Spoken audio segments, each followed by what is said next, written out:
وزیر اعظم عمران خان اور Donald Trump کی ملاقات، وائٹ ہاؤس نے اعلامیہ جاری کر دیا۔ امریکہ نے علاقائی سلامتی اور انسداد دہشت گردی کے لیے پاکستان کے اقدامات کو تسلیم کر لیا۔ اعلامیے میں کہا گیا کہ امریکی صدر اور کپتان کی ملاقات میں انسداد دہشت گردی، دفاع، توانائی اور تجارت پر بات چیت کی گئی۔ امریکہ جنوبی ایشیا میں امن کے لیے سازگار حالات پیدا کرنے کے لیے پرعزم ہے۔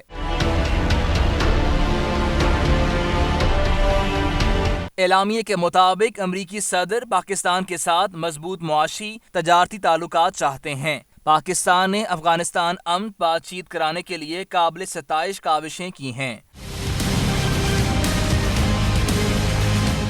اعلامیے کے مطابق پاکستان اور امریکہ کے درمیان 2018 میں 6.6 ارب ڈالر کی باہمی تجارت کا نیا ریکارڈ بنا۔ پاکستان کی برآمدات بڑھنے سے امریکہ میں 10,000 افراد کو ملازمتیں ملیں۔ امریکی کمپنیاں پاکستان میں توانائی کے منصوبوں میں جدید ٹیکنالوجی لا رہی ہیں۔